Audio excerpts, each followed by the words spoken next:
ang ilaw. Tuwing sumasapit po ang Kapaskuhan, o kaya dito sa atin sa Pilipinas, September pa lang, pag pumasok yung Bear Month, nag-iiba na yung kapaligiran natin. Marami nang kumukuti-kutitap sa ating paligid. Kung mapapansin po natin, kapag dumarating na yung araw ng Pasko, nag-iiba yung pakiramdam ng mga tao. Medyo nagkakaroon sila ng inspirasyon sa pamamagitan ng mga ilaw. Mayroon pong mga lugar na dinadayo ng mga tao na tinatayo ng mga negosyante o kaya mga barangay, mga bayan upang ma-inspire yung mga tao, at maraming mga lugar na sadyang dinadayo sa tuwing araw ng Pasko. At kung napapansin niyo po dito sa gate ng ating dinadaanan, kapag dumaan kayo dyan ang medyo madilim na ngayon, napakaganda ng kanilang pailaw. So, mayroong inspirasyon na binibigay sa tao yung mga ilaw. Doon po sa bayan ng Israel, mayroon din silang tinatawag na Festival of Light, na kung saan ito ay ginaganap depende doon sa Jewish calendar. Tulad din ng Chinese New Year na nagdedepende sa Chinese calendar. Kaya pabago-bago ang date. Pero sa panahon na to, 2023, yung tinatawag na Hanukkah. O kaya, ang ibig sabihin ng Hanukkah ay dedication. Yung mga Israelita, o kaya yung mga Jewish, ay nagsisindi ng kandila doon sa kanilang menorah. O kaya, ang menorah ay isang uri ng candlestick na mayroong 8 sanga. Isang pinaka-main at 4 sa kaliwa, 4 sa kanan. So yan po ay sinisindihan nila ng kandila. Sa ngayon, 8 araw na tuloy-tuloy na sila ay nagsisindi ng kandila. Kaya kung makikita niyo po doon sa Gaza, bagamat magulo yung buhay ng mga tao doon dahil gera, yung mga lugar na nasakop na ng Israel o kaya natalo na yung kalaban, nagtatayo sila doon ng menorah, kung saan doon nila nilalagay yung mga ilaw dahil yung panahon na to, December 8 to 15, ay yung tinatawag nilang Festival of Lights. So, sa madaling salita, sa iba't ibang dako ng mundo, ang ilaw po ay nagbibigay ng inspirasyon at magandang pakiramdam sa tao. Kaya ito rin ang ilaw o kaya ang liwanag ang ginamit ng Diyos para tayo ay i-inspire sa pamamagitan ng totoong ilaw ng sanlibutan.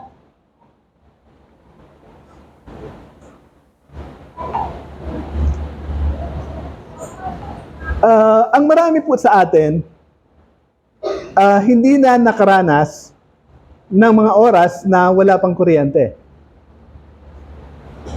Pero ang katotohanan, nung panahon na ipinanganak ang ating Panginoong Hesukristo, ang kanilang mga ilawan sa panahon na yon ay yung ilawan na mayroong nilalagyan ng langis. Kaparehas ng Parable of 10 Virgins, kung saan yung iba ay nawala ng langis sa kanilang mga ilawan at nanghihingi para magkaroon sila.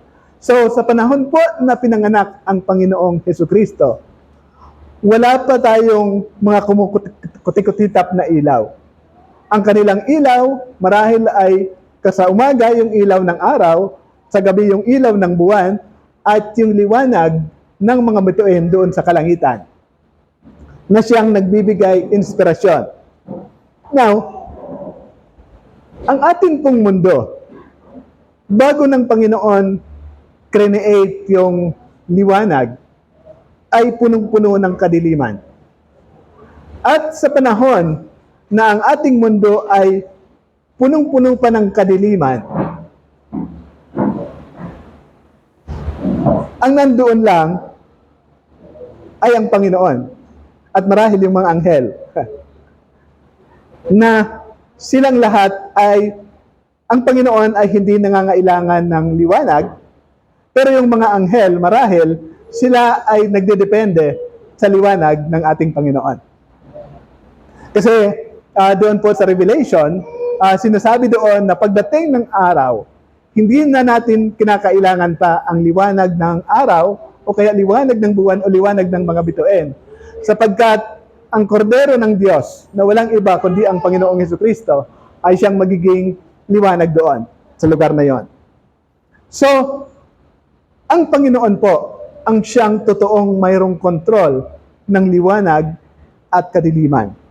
Sa panahon na ang buong mundo ay balot na balot sa dilim, mahirap po mabuhay sa dilim.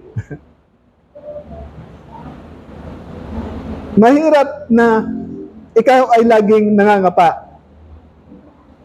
Lalong-lalo na tayo na mga nasanay na maliwanag ang ating kapaligiran. Napakahirap na bumalik doon sa dati kung saan ang iyong ilawan ay gasera. Pero ang Diyos, siya po ang totoong may kontrol ng liwanag at kadiliman. Kaya sa panahon na ang mundo ay punong-puno ng kadiliman, ang sabi ng Panginoon, magkaroon ng liwanag. At sabi doon, hinati ng Diyos ang liwanag at ang dilim. At ang liwanag ay kanyang tinawag na araw at ang dilim ay kanyang tinawag na gabi. Sa madaling salita, ang liwanag na nadiscover ng tao na tinatawag nating elektrisidad ay ginawa ng Panginoon at hinayaan niya lang doon hanggat ito ay madiscover ng tao. Sapagkat ang Diyos, ang totoong may kontrol ng liwanag at ng dilim. Na doon po sa Ehipto, sa aklat ng Exodo, mayroong panahon doon kung saan yung mga Israelita ay nagpapaalam kay Paraon na sila ay payagan na umalis upang sumamba sa ating Panginoon. At nagmatigas yung si Paraon. Ayaw niyang payagan yung mga Israelita na lumabas at sambahin ang Panginoon. Ano po yung ginawa ng Panginoon? Babasahin ko po dito sa Exodus 10:21. At sinabi ng Panginoon kay Moises, iunat mo ang iyong kamay sa dakong langit upang magdilim sa lupain ng Ehipto ng kadiliman na nararamdaman.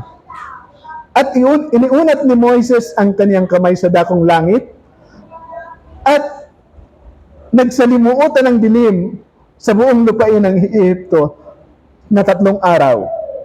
Sila'y hindi nagkikita at walang tumindig sa sinuman sa kinaroroonan sa loob ng 3 araw, kundi lahat ng mga anak ni Israel ay nag-ilaw sa kaniya-kaniyang tahanan. So ito po yung tinatawag na kadiliman na nararamdaman. Darkness that can be felt sa English. Mayroon palang kadiliman na nararamdaman. Sa panahon na inalis ng Diyos yung liwanag doon sa Ehipto, ang sabi po doon, sa loob ng 3 araw, walang nakakagalaw na makaisip man lang na magsindi ng kanilang liwanag. Kasi wala silang makita kahit ano. Kahit sila mismo, hindi sila magkakakitaan. Ito yung kadiliman na ramdam mo. Ano kaya ang pakiramdam? Kaya nga, sa panahon po natin, minsan ginagawang kaparusahan yung kadiliman. Alam niyo po ba yung mga bilanggo na mga pasaway doon sa loob ng bilangguan? Sila ay nilalagay sa ilalim ng lupa na walang liwanag. Ang tawag doon, Bartolina. Kasi, yung liwanag, ay yung kadiliman, ay parang torture sa tao. Ano kaya ang magagawa natin kung ang ating paligid ay puro dilim? Ang ating pong mata walang silbi kung dilim ang nandoon. Kaya lang may silbi ang ating mga mata kasi nare-reflect natin yung liwanag. So, sinasabi po natin na ang liwanag o kaya ang kadiliman, kung gusto ng Panginoon, pwede siyang mag-utos na maging madilim ang isang lugar. Hawak ng Diyos ang kapangyarihan. Now, titingnan din po natin ngayon ang liwanag. Ang liwanag ay isang uri ng kapangyarihan na hindi kayang pigilin ng dilim. Ang definition po ng dilim, ang dilim ay kawalan ng liwanag. Pero